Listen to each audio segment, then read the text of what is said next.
الحمد لله وحده والصلاة والسلام على من لا نبي بعده أما بعد فأعوذ بالله من الشيطان الرجيم بسم الله الرحمن الرحيم أهم يقسمون رحمة ربك نحن قسمنا بينهم معيشتهم في الحياة الدنيا ورفعنا بعضهم فوق بعض درجات ليتخذ بعضهم بعضا سخريا ورحمة ربك خير مما يجمعون صدق الله العظيم اللهم يا رب صل وسلم دائما أبدا على حبيبك خير الخلق كلهم. محترم عزیز بھائی، دوستوں اور بزرگوں، گزشتہ جمعہ سے پہلے مسلسل 2 جمعہ تک حقوق العباد اور معاملات کے سلسلے میں ایک موضوع ہمارے سامنے آیا تھا، امیر اور مامور کے حقوق، حاکم اور محکوم کے حقوق، نوکر اور سیٹ کے حقوق، چھوٹے اور بڑے کے متعلق اسلامی تعلیمات. اس سلسلے کے اندر یہ بات پیش کی گئی تھی کہ جو مزدور قسم کے، خادم اور نوکر قسم کے لوگ ہیں، رسول اللہ صلی اللہ علیہ وآلہ وسلم نے ان کے متعلق کیا حقوق ان کے ذمہ داروں کے اوپر،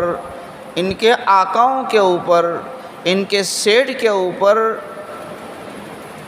اللہ تبارک و تعالیٰ کی جو قرآن کریم کی تعلیمات ہے، اس کی روشنی میں کیا کیا عطا فرمایا ہیں کہ بندوں کے حقوق کیا ہو. پھر گزشتہ جمعہ چونکہ ایک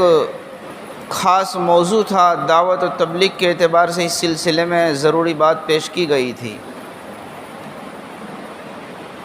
آج کی مجلس میں جو میں نے قرآن کریم کی سورہ زخرف کی آیت کی تلاوت کی ہے، ایک علمی بات اور دل میں، دماغ میں سوال پیدا ہو رہا ہے، اس کے متعلق کچھ عرض کرنا چاہتا ہوں. بعض لوگ ان باتوں کو سمجھ کر کے، سن کر کے، اس لیے کہ ایسی باتیں عام طور پر بیانوں میں ذکر نہیں کی جاتی ہے کہ نوکروں کے، مزدوروں کے حقوق کیا ہے، اور اتنی بڑی ذمہ داری کہ اللہ کے نبی صلی اللہ علیہ وسلم نے اہتمام سے فرمایا کہ ایسا آدمی جنت میں نہیں داخل ہوگا جو اپنے نوکر کے ساتھ کے اندر برا برتاؤ کر رہا ہو. یہ مضمون اس لیے میں نے لے لیا کہ کئی اس سے ہمارے سامنے قصے پیش آئے، تجربہ ہوا.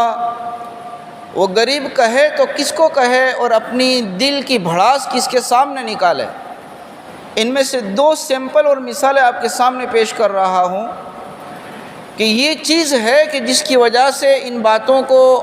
عام بیان کے اندر لانے کی ضرورت پیش آئی. ایک مرتبہ ایسا ہوا، چند سال گزر گئے، اسی سلسلے کے اندر آپس کے اندر کچھ بات چیت ہو رہی تھی، تو ایک صاحب نے مجھے بتایا جو غریب قسم کے، مزدور قسم کے تھے.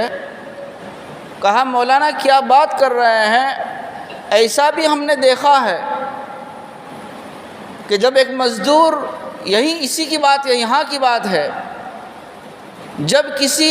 کھیتی باڑی کے مالدار کے، بڑے آدمی کے وہاں پر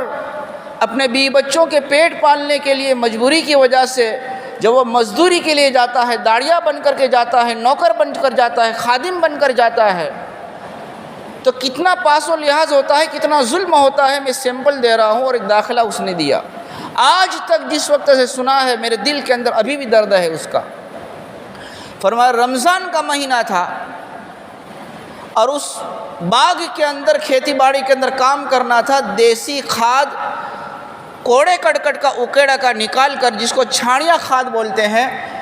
اس کو ڈالنا تھا کھیتوں کے اندر. اس نے کہا، اس مزدور نے کہا میں روزے سے تھا، رمضان کا مہینہ ہے، میں نے روزہ نہیں جانے دیا. لیکن وہ باپ اور بیٹے دونوں تھے، دونوں روزہ نہیں تھے۔ باپ اور بیٹے جھاپڑی میں بدلتے رہے ہیں اور میں اکیلا کام کرتا رہا ہوں، وہ ایک کے بعد ایک جو ہے وہ آرام پورا کھا رہا ہے اور میں لگاتار جوتا جا رہا ہوں اور استعمال کیا جا رہا ہوں، مجھے ذرا برابر میرے اوپر ترس نہیں آ رہا ہے، اور وہ دونوں روزہ نہیں ہے اور میں روزے سے ہوں، اور وہ اپنا کھاد نکلوا رہے ہیں، دیسی کھاد نکلوا رہے ہیں۔ ایسا بھی حال ہم اپنے مزدوروں اور نوکروں کے ساتھ میں، جب ان کی باڑیوں کے اندر، جب ان کی پیداوار کے اندر، جب ان کی کھیتیوں کے اندر جس وقت میں آمد نہیں ہوگی کہ اپنے اولاد میں اپنے اندر دین پیدا کرے گی، دین لائے گی، کبھی بھی ایسی زندگی میں سکون نہیں آ سکتا ہے جس وقت ان کے بینک بیلنس اور گاڑی جس وقت چلتی ہوتی ہے، اس وقت نوکروں کا ان کا پیٹرول جو ہے ان کی گاڑیوں میں نہیں چلتا، نوکروں کا پسینہ بلکہ ان کے خادم اور نوکروں کا خون ان کی گاڑیوں میں چلتا ہے۔ کبھی سکون نہیں آئے گا، کبھی دھکے ہوں گے دفتروں کے، کبھی دواخانوں کے، کبھی عاملوں کے، کبھی کچہریوں کے، کبھی کہاں دشمنوں کے، کبھی بیماریوں کے اندر کہاں پر جائیں گے۔ کچھ ہمدردی اور جذبات ایسا ہونا چاہیے کہ میں بھی اللہ کا بندہ ہوں، وہ بھی اللہ کا بندہ ہے، تھوڑا احساس ہو۔ یہ داخلہ، یہ سیمپل کوئی معمولی بات نہیں ہے۔ ابھی جس وقت یہ مضمون میں نے شروع کیا، مجھے تو اتنا احساس نہیں تھا کہ ایسا ہوا ہوگا اور لوگ اس کو اس طرح سن رہے ہیں، لیکن ہمارے سماج کے اندر ایسا ہے۔ کہا ایک اسکول مدرسے والے کے سلسلے کے اندر اس کا پرنسپل، اس کا پریزیڈنٹ، اس کا محتمم، اس کا ناظم ندامت کے ساتھ، مجبوری کے ساتھ نہیں بلکہ فخر کے طور پر یہ لفظ استعمال کر رہا ہے، میں تو اپنے ماسٹر سے، اپنے شکشک سے، اپنے مولوی سے، اپنے استاد سے 7,000 روپے تنخواہ دے رہا ہوں اور 12,000 کا کام لیتا ہوں، اور فخر کر رہا ہے، اس کو برابر استعمال کرتا ہوں، ہانکتا ہوں برابر۔ کسی مفتی سے پوچھے، مولوی سے پوچھے، جو مروجہ سماج کے اندر، عرف کے اندر روزمرہ کا چل رہا ہو، اور جس وقت ماسک سیلری ماہانہ تم نے اپنے اعتبار سے طے کر دیا ہے، اور اس وقت اس نے جس وقت ہاں بھری ہے اور دونوں طرف سے ایک طرح بات ہو گئی ہے، اس نے کچھ نہ کچھ اپنے معاوضہ، تنخواہ، وظیفہ جو بھی ہو طے کر لیا۔ اگر اس سے زیادہ آپ استعمال کر رہے ہیں، آف بھر رہے ہیں، نائٹ لے رہے ہیں اس کے علاوہ کے اندر، پھر اس وقت کے اندر اگر معاوضہ نہیں دیا جا رہا ہے تو اس صورت کے اندر سود ہوگا، سود، بغیر معاوضہ کے آپ کام لے رہے ہیں، کوئی معمولی بات نہیں ہے۔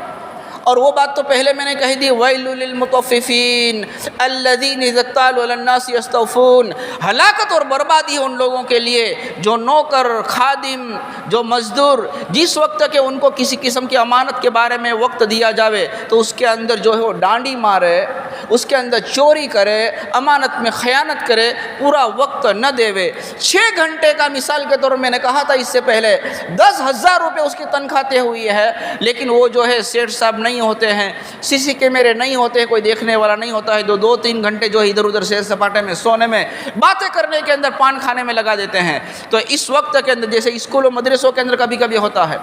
میں تجربے کی بات کر رہا ہوں، جس وقت کوئی نوکر،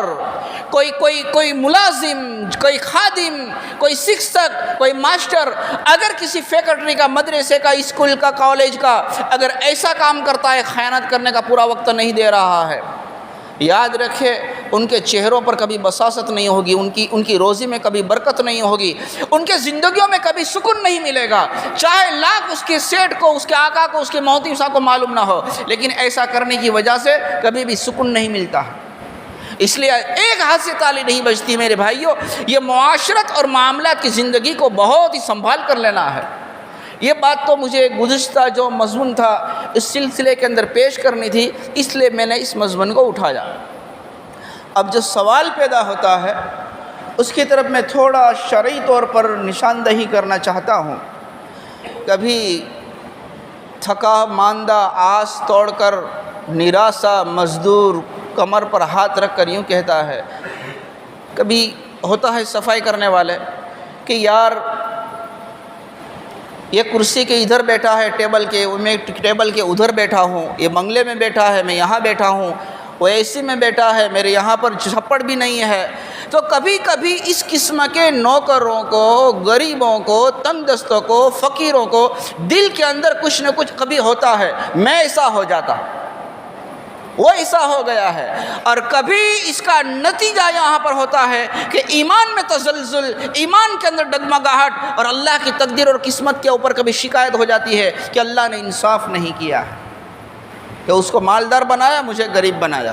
اس سلسلے کے اندر قرآن و سنت کے کچھ حوالوں سے میں آپ کے سامنے وہ بات پیش کر رہا ہوں۔ آپ تو جہاں دیدہ ہے، دنیا کے تجربوں کو دیکھتے ہیں۔ ابھی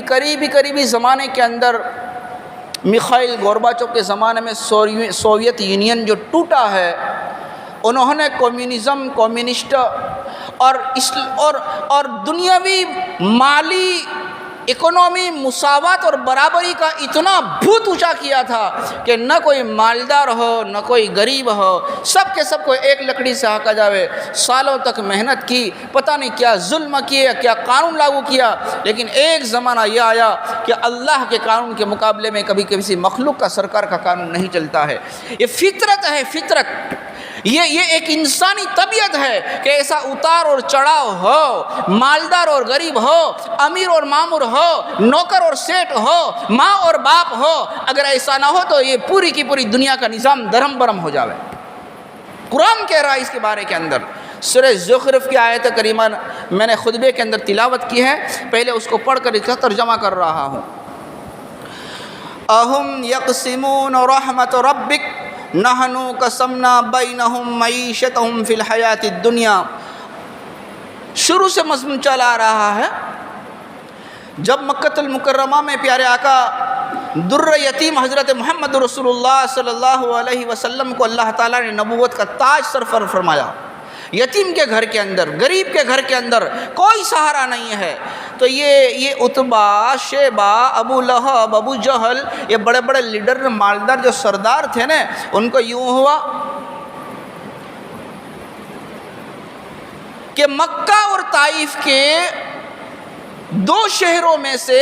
کسی مالدار کے اوپر یہ قرآن جبریل کیوں نازل نہیں ہوا؟ اللہ تعالیٰ کو اگر نبی بنانا تھا تو یہ یتیم اور غریب آدمی محمد بن عبداللہ ہی ملے۔ یہ انہوں نے اعتراض کیا،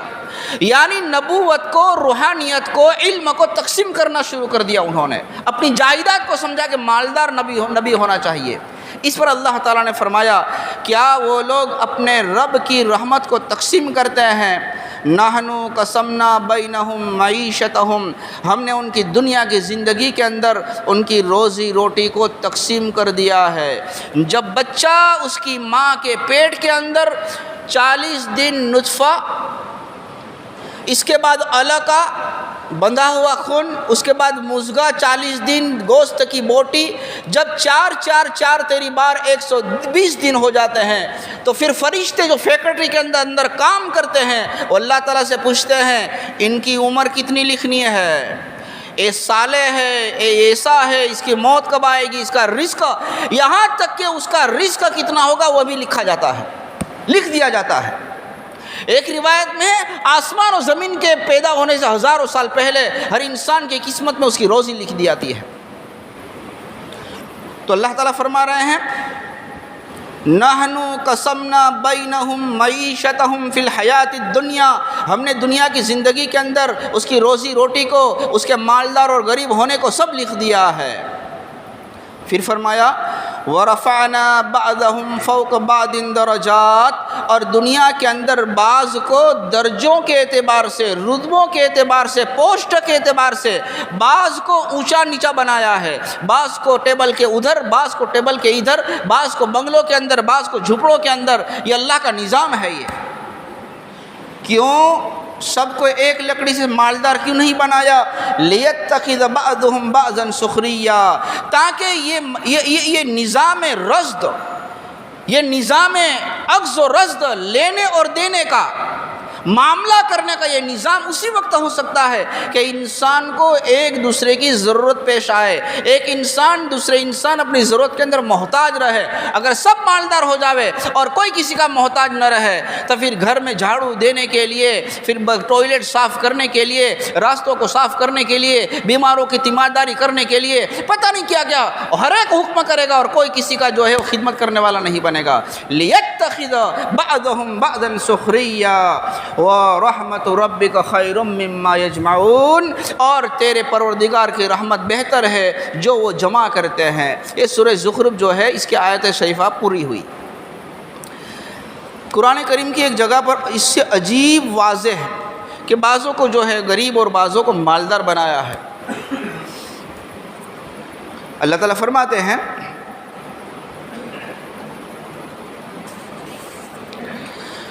وَلَوْ بَسَطَ اللَّهُ الرِّزْقَ لِعِبَادِهِ لَبَغَوْا فِي الْأَرْضِ، اگر اللہ تبارک و تعالیٰ انسانوں کی چاہت کے اعتبار سے سب کروڑ پتی بننا چاہتے ہیں اور سب کو اللہ مالدار بنا دے تو زمین کے اندر سرکشی، فتنہ، اور زمین کے اندر جو ہے وہ طغیانی آ جاوے، روز لڑائیاں ہو جاوے۔ لبغاؤ، ہر ایک انسان دوسرے پر ظلم زیادتی کرنا شروع کر دے گا اگر ہر ایک کے من مانی اور چاہت کے اعتبار سے اللہ تعالیٰ سب کو مالدار بنا دے۔ وَلَٰكِن يُنَزِّلُ بِقَدَرٍ مَّا يَشَاءُ، لیکن اللہ اپنی حکمت اور اپنی مصلحت کے اعتبار سے جس کو چاہتا ہے مالدار بناتا ہے، جس کو چاہتا ہے غریب بناتا ہے۔ قاضی ثناء اللہ صاحب پانی پتی رحمۃ اللہ علیہ نے تفسیر مظہری کے اندر اسی آیت شریفہ میں ایک عجیب حدیث لکھی ہے۔ میں وہ اللہ کے نبی صلی اللہ علیہ وسلم کی وہ حدیث آپ کو سنا رہا ہوں۔ حضرت انس بن مالک رضی اللہ تعالیٰ عنہ کی روایت ہے، ان من عبادی، روح البیان جلد روح البیان صفحہ نمبر 318، اس کے اوپر یہ روایت ہے، تفسیری مظہری کے اندر بھی ہے یہ روایت۔ ان من عبادی من لا یصلح ایمانہ الا الغنی، جب سے میں نے بندوں کو پیدا کیا ہے میں اس کے دل کو، اس کے مزاج کو، اس کو ذوق کو جانتا ہوں۔ الا یعلم من خلق وهو اللطیف الخبیر، کیا میں اس کے دل کے حال کو نہیں جانتا ہوں؟ حالانکہ اس کے دل کو میں نے بنایا ہے کہ کیا کرے گا۔ اللہ تعالیٰ حکیم ہے، قادر ہے اللہ تعالیٰ۔ اس لیے اللہ تعالیٰ فرماتے ہیں میرے بہت سارے بندے ایسے ہیں کہ اس کے ایمان کے مکمل ہونے کے لیے مناسب نہیں ہے مگر یہ کہ میں اس کو مال دوں۔ اگر میں اس کو مال نہ دوں اور اس کو اگر غریب اور فقر و فاقہ کے اندر رکھوں تو فقر و فاقہ کی وجہ سے یہ انسان کی فطرت یہ ایسی ہے، مزاج ایسا ہے کہ اپنے ایمان کو بیچ دے گا غریبی کی وجہ سے۔ اس لیے اس کی ایمان کو سلامت رکھنے کے لیے میں اس کو مال کا ٹکڑا دے دیتا ہوں۔ وَإِنَّ مِنْ عِبَادِي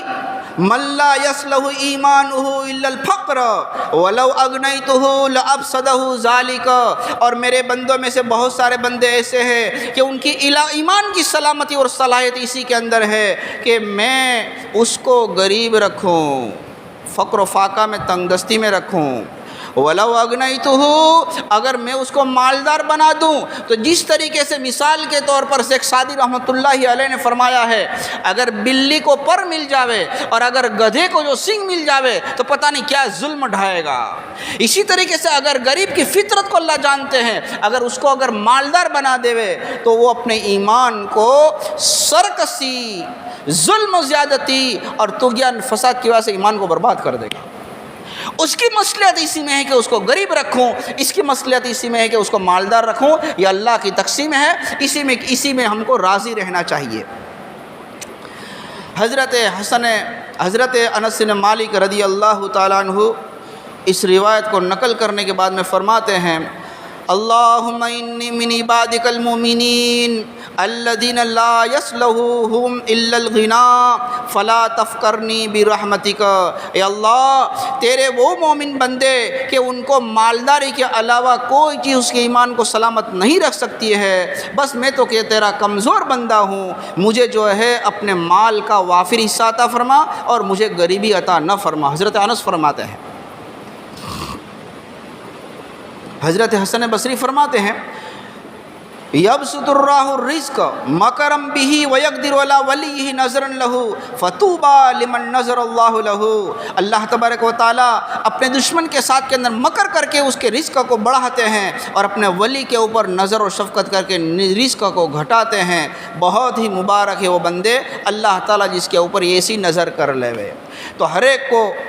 سیٹ ہو تو اس کا بھی اس میں امتحان ہے، غریب ہو تو اس کا بھی اس میں امتحان ہے۔ اللہ تبارک و تعالیٰ جو ہے مالدار کو مال میں جانچتے ہیں، غریب کو فقر و فاقہ میں جانچتے ہیں۔ یہ دنیا جو ہے دارالامتحان ہے، اس لیے قسمت اور تقدیر کے اعتبار سے ہر ایک کو اپنے اپنے اعتبار سے اللہ کے فیصلے پر راضی رہنا چاہیے۔ اللہ تعالیٰ سے دعا کرتے ہیں اللہ تبارک و تعالیٰ ہر ایک چھوٹے بڑے کو اپنے اپنے حقوق ادا کرتے ہوئے اپنی زندگی کو گزارنے کی توفیق نصیب فرماوے۔ وآخر ایک اخیر کے اندر ایک بات لکھی ہے، بہت عجیب بات لکھی ہے۔ وقال بعضهم، معارف القرآن جلد 7 میں ہے، وقال بعضهم لو ان اللہ تعالی یرزق العباد من غیر کسب لا تفرغ الفساد فی الارض ولكن شغلهم بالکسب حتى لا يتفرغ للفساد۔ میرے بندوں میں سے بہت سارے بندے ایسے ہیں کہ اگر اس کو کمانے دھندا، اگر اس کو روزی روزگار کے اندر کوئی مشغلے میں مشغول نہ کر دے، فارغ ہو جاوے، تو اس کی فطرت ایسے کہ ظلم و زیادتی اور لوگوں پر ظلم کرنے لگے۔ اس لیے اللہ تبارک و تعالیٰ نے غریبی کے اندر، اس کو کمانے کے اندر ایسا مشغول کر دیا کہ اس کے پاس وقت نہ ملے۔ معارف القرآن جلد 7 صفحہ نمبر 687۔ اللہ تبارک و تعالیٰ ان باتوں پر ہمیں عمل کرتے ہوئے ہر ایک چھوٹے بڑے حقوق ادا کرنے کی توفیق نصیب فرماوے۔ وآخر دعوانا ان الحمد للہ رب العالمین والصلاة والسلام علی اشرف الانبیاء والمرسلین۔